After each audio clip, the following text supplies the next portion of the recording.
This, Dasha, I hate to pile on a Thursday, but look, I mean, Bring it. Yeah, let's go, girl.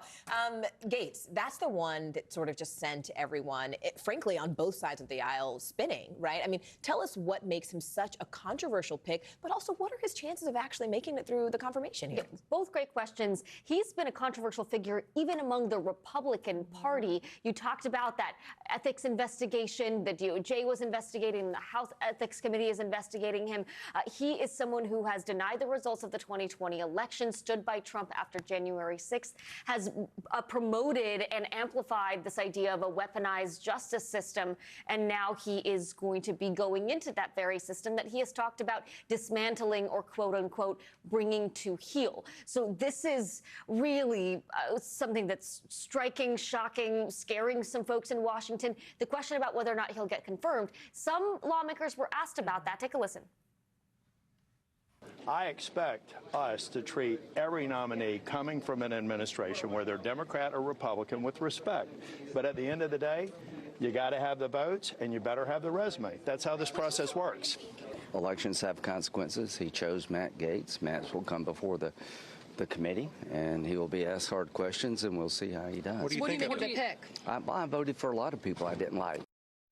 So this is, in a lot of ways, going to be a real loyalty test for some of those folks. It's thrilling people like Steve Bannon, though, who has said that Matt Gaetz will be a blowtorch to the Justice Department, and it's concerning a lot of even his own allies, because this could be a sign that he does want that retribution, because this is the kind of guy that will go in and enact that. Speaking of blowtorches, Dasha, we're talking about Pete Hegseth.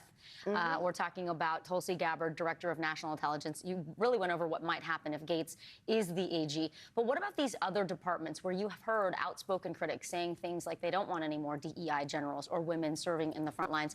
What are we looking at in terms of a sea change in the administration if these picks are confirmed? So taking a step back, we've talked about how this is going to be a very different Trump administration than the first time around. The first time around, he had people in these cabinet roles who had the resumes necessary that were traditional for those roles, right? People with experience in those spaces.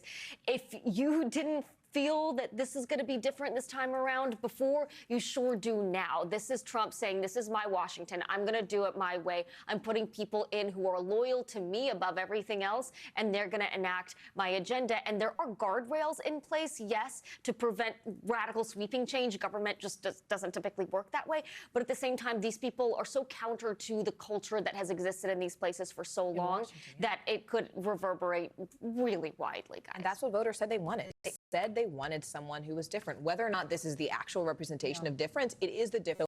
So many people who voted in that popular vote. And the Trump team thinks they have a mandate to do just that. Yeah. And now he has the power, too, with the House and potentially the Senate. All right. Dasha Burns, thank you so much.